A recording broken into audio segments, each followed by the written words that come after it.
Olá, amigo professor, eu sou Clécio Franco e nesta oportunidade gostaria de ter uma breve conversa contigo sobre relacionamento professor-aluno. Um dos problemas da sala de aula é que quando os professores tratam do processo ensino-aprendizagem, eles costumam se prender nos aspectos mais formais. Aspectos esses como os objetivos, os conteúdos, as estratégias que vão ser usadas, quais recursos, formas de avaliação. E tudo isso tem que existir mesmo. Mas se só considerarmos estes aspectos mais objetivos do processo, nós vamos desprezar, por exemplo, aqueles fatores que levaram um determinado aluno a simplesmente odiar a nossa disciplina. E pode me acreditar, quando aparece o ódio, não tem técnica de oratória que vá resolver o problema. Meu amigo professor, não se engane. Se você é professor, o seu negócio é gente. Porque sem o apoio da relação humana, o processo de ensino-aprendizagem, ele simplesmente fica capenga. Ele pode até ter bom conteúdo, pode ter técnicas didáticas, mas vai estar faltando o relacionamento, que é um pilar importante desse processo. Uma das características que o educador Carl Rogers destaca que o professor precisa ter para facilitar o processo de ensino-aprendizagem e estimular o relacionamento é ser autêntico. A autenticidade tem a ver com não levantar uma fachada do que você acha que deveria aparentar enquanto professor e procurar se mostrar como uma pessoa de verdade. Eu sei que pode ser mais confortável se proteger sob a máscara daquele professor infalível, inabalável, mas é melhor para o processo que os alunos sintam que podem se identificar com o professor, pois ele é gente, gente como a gente. A diferença é que o professor já desenvolveu muito bem determinadas competências profissionais. E agora ele está tentando ajudar outras pessoas a também desenvolvê-las. Por isso, desde o primeiro dia de aula, o aluno deve ser capaz de perceber que o professor, na verdade, é um parceiro, alguém com quem ele compartilha o objetivo comum de que o aluno obtenha sucesso em desenvolver as competências ligadas à disciplina. Como em qualquer outro relacionamento, a primeira impressão é muito importante. Por isso, nós, professores, precisamos dedicar algum tempo na preparação de nosso primeiro encontro com os alunos. Hoje em dia, é comum que muitos professores digam que usam o primeiro encontro para fechar aquele chamado contrato didático com os alunos. Mas quando nós vamos ver o que realmente acontece neste primeiro dia da maioria desses professores, é que eles apenas se dedicam a dar uma visão geral do que vai ser a disciplina, quais as normas de convivência que ele espera que sejam seguidas. Olha, o primeiro dia ele deve realmente dar ao aluno uma visão inicial do que é a disciplina. Mas é importante também que ele note algumas outras coisas nesse primeiro dia. Por exemplo, o professor deve tentar se mostrar uma pessoa alegre, uma pessoa afetuosa, alguém preocupado em conhecer um pouco mais de cada um dos alunos. Ok? Se logo nos primeiros minutos a impressão que você passar no dia 1 for de frieza, de distância, vai ser muito mais difícil reverter essa visão depois. Isso é uma coisa muito preocupante. Porque, em geral, gente, o aluno ele transfere para a disciplina as emoções que ele associa ao professor. E frieza em relação à disciplina é exatamente aquilo que a gente não quer que o aluno desenvolva. Não é verdade? Então, no dia 1, aproveite para gastar um pouco de tempo falando de você. Agora um detalhe, né? Tente não se concentrar demais em seus títulos, em suas conquistas profissionais. Tente falar, por exemplo, como, quando foi que você descobriu que queria fazer o que você faz hoje? Por que você é tão apaixonado pela sua profissão? Né? Fale sobre as coisas que lhe deixam feliz, por exemplo. Deixa eu te dizer uma coisa. Neste momento do dia 1, talvez seja mais importante para o aluno saber que você é fã de Heroes do que saber que você fez doutorado em Cambridge. Na hora certa, ele vai saber que você é uma pessoa mais do que qualificada para ensinar aquela matéria. Ele vai perceber isso naturalmente em você.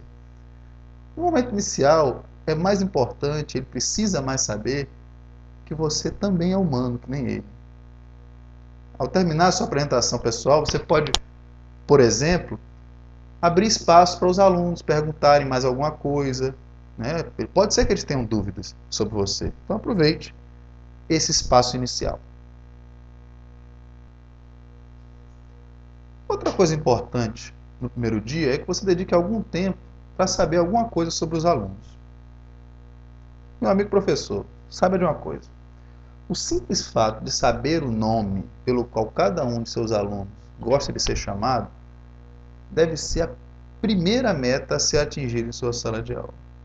Se possível, ainda no primeiro dia. Se a turma for grande demais para conseguir isso ainda no primeiro dia, você deve buscar formas de tentar atingir essa meta de saber o nome de todos o quanto antes. Se a instituição não tiver disponível recurso como aquele chamado carômetro, né, que é uma lista dos alunos com foto, crie seu próprio carômetro. Tire fotos dos alunos, né? Todo mundo tem máquina digital hoje em dia. Faça isso no primeiro dia.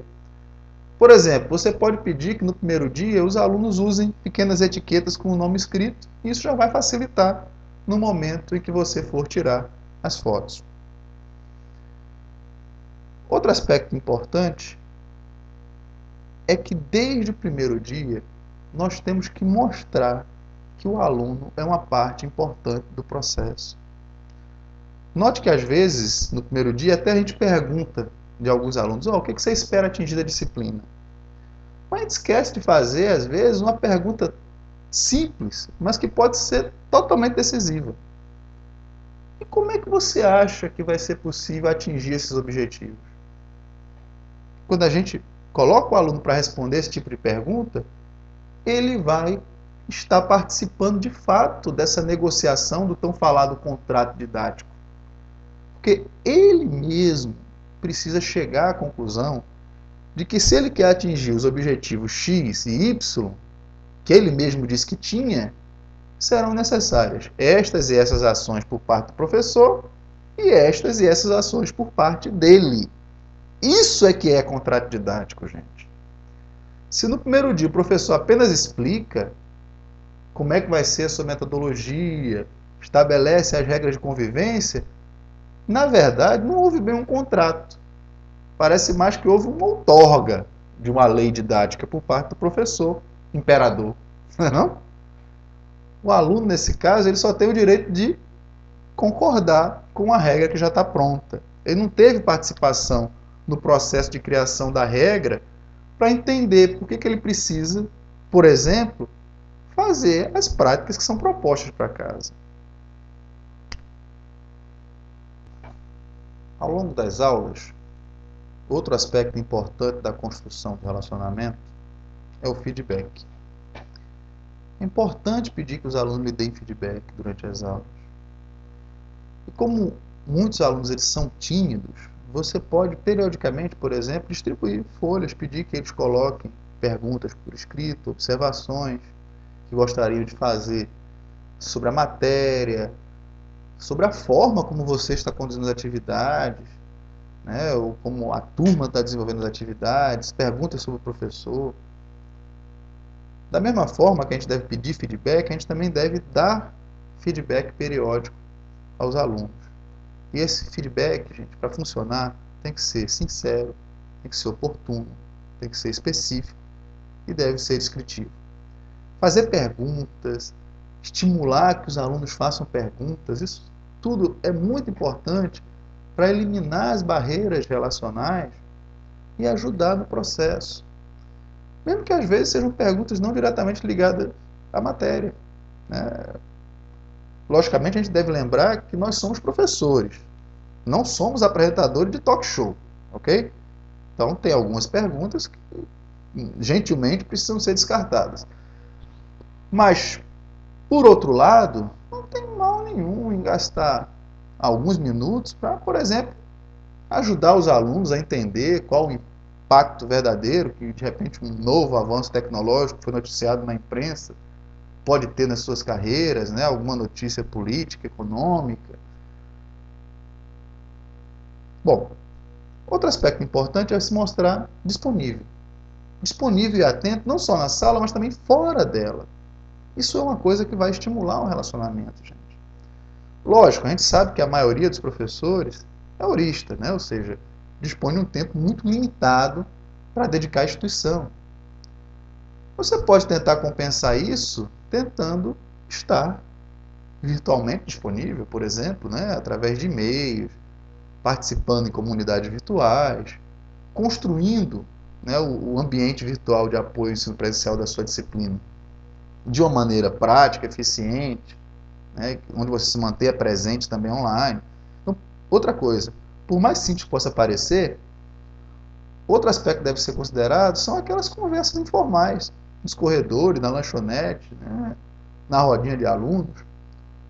Essas coisas podem ser muito produtivas para ajudar a criar vínculos afetivos com os alunos, né? Afinal, imagina só que mensagem contraditória seria que a gente estaria passando se fôssemos professores sorridentes em sala de aula e mal falássemos com os alunos fora dela. Bom, meu amigo professor, a gente teria bem mais coisa para falar, mas em resumo o que a gente quer dizer nesse nosso contato de hoje é: não tenha medo de parecer humano para os seus alunos. Porque se a gente for capaz de desenvolver um relacionamento humano com eles, as chances de sucesso dos alunos vão crescer automaticamente. Pode acreditar. Muito obrigado pela sua atenção e espero pela sua participação nas demais atividades dessa semana. Até mais.